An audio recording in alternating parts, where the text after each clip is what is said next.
O maior pecado do rei Davi, o dia em que o homem segundo o coração de Deus caiu em tentação. Ele era o rei mais amado de Israel, o guerreiro que venceu Golias com uma pedra, o homem que compôs salmos que atravessaram séculos e tocaram corações, um homem segundo o coração de Deus. Mas um dia, Davi caiu, e não foi em batalha, foi na guerra mais difícil de todas, a que travamos dentro de nós mesmos. Era a primavera, a época em que os reis costumavam sair para a guerra, mas Davi, o grande guerreiro, decidiu permanecer em Jerusalém. Enquanto seus soldados enfrentavam inimigos distantes, ele ficou no conforto do palácio. À tarde, subiu ao terraço e observou a cidade. E foi ali, naquele instante de descuido, que um olhar mudou toda a sua história. Do alto, Davi avistou uma mulher se banhando. Era bela, de aparência suave e graciosa. O rei perguntou quem era aquela mulher. Disseram-lhe: é Batseba, filha de Eliã e esposa de Urias, o Heteu. Urias, um dos soldados mais fiéis de Davi, conhecido por sua coragem e lealdade. Mesmo sabendo disso, Davi ordenou que a trouxessem, e naquela noite ele se deitou com ela. Um ato impensado, um desejo transformado em pecado. Alguns dias se passaram. Então chegou uma mensagem que fez o rei perder o chão. Estou grávida, disse Batseba. Davi ficou perturbado. Ele tentou, desesperadamente, esconder o pecado. Mandou buscar Urias do campo de batalha. Fingiu preocupação. Perguntou sobre a guerra e sobre o exército. Depois sugeriu: vai para tua casa, descansa com tua esposa. Mas Urias não foi. Dormiu à porta do palácio, junto dos servos do rei. Quando Davi soube disso, ficou ainda mais aflito. Chamou Urias novamente e insistiu: por que não foste para tua casa? Urias respondeu com firmeza: a arca de Deus, Israel e Judá habitam em tendas. Joabe e os servos do meu senhor estão acampados no campo. E eu entraria em casa para comer, beber e deitar-me com minha esposa? Juro que não farei tal coisa. Davi tentou uma segunda vez. Fez Urias beber vinho, tentando embriagá-lo, mas mesmo assim ele não foi para casa. A fidelidade de Urias revelava o contraste com o erro do rei. E então, Davi cometeu algo ainda mais grave. Na manhã seguinte, escreveu uma carta para Joabe, o comandante do exército, e entregou a Urias, o próprio homem carregando a sua sentença. Na carta, Davi dizia: coloca Urias na frente da batalha mais intensa e deixem-no sozinho para que seja ferido e morra. Joabe obedeceu, e assim aconteceu. Urias caiu em combate, sem saber que o inimigo estava dentro do palácio. Quando a notícia da morte de Urias chegou, Davi tentou agir como se nada tivesse acontecido. Mandou buscar Batseba, que chorava por seu marido, e a tomou por esposa. O filho nasceu. Aos olhos do povo, tudo parecia resolvido, mas Deus via o coração de Davi. O Senhor enviou o profeta Natã ao rei. Natã entrou em seus aposentos e contou-lhe uma parábola. Havia dois homens em uma cidade. Um era rico, o outro pobre. O rico tinha muitas ovelhas e bois.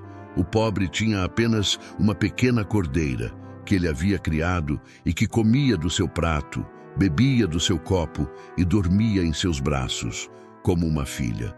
Um viajante chegou à casa do homem rico, e este, em vez de tomar uma de suas próprias ovelhas, tomou a cordeira do homem pobre e a preparou para o visitante.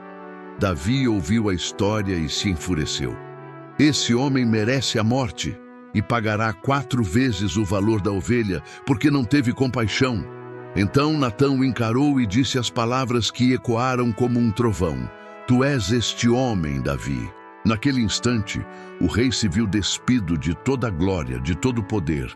Natã revelou: assim diz o Senhor, eu te ungi rei sobre Israel, livrei-te das mãos de Saul, te dei a casa e as mulheres do teu senhor, e te dei a casa de Israel e de Judá.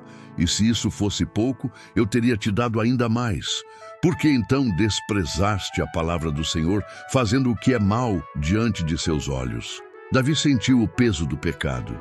Entendeu que havia ferido não apenas um homem, mas a aliança com Deus. Com voz trêmula e coração despedaçado, confessou: pequei contra o Senhor. Natã respondeu: o Senhor perdoou o teu pecado. Não morrerás, mas a espada jamais se apartará da tua casa. O perdão veio, mas as consequências também. O filho que Batseba gerou ficou gravemente enfermo. Davi jejuou, vestiu-se de pano de saco, orou noite e dia e chorou com o rosto em terra, clamando pela vida da criança. Mas, ao 7º dia, o menino morreu. O rei percebeu que não se pode apagar as marcas do erro, mas pode-se recomeçar de coração limpo. Depois do luto, Davi foi até o templo, prostrou-se diante do Senhor e adorou-o. Aquele homem, quebrado e arrependido, compôs um dos salmos mais profundos e belos de toda a Bíblia, o Salmo 51, um grito da alma, uma confissão que atravessou o tempo. Tem misericórdia de mim, ó Deus, segundo a tua bondade.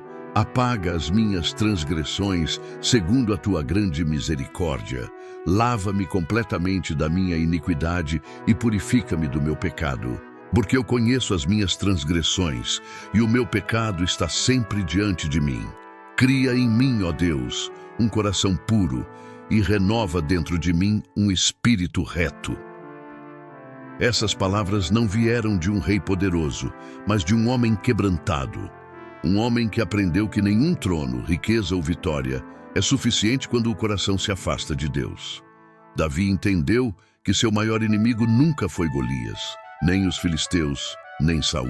Seu maior inimigo era ele mesmo, o orgulho, o desejo, o poder sem vigilância. E descobriu que a queda mais profunda não é a que nos leva ao chão, mas a que nos afasta da presença divina. Mesmo assim, o Senhor o levantou. O Deus que disciplina também é o Deus que restaura. E foi desse relacionamento de arrependimento e perdão que nasceu um novo filho, Salomão, o herdeiro do trono e o construtor do templo. Um sinal de que, mesmo depois do erro, Deus ainda é capaz de transformar cinzas em propósito.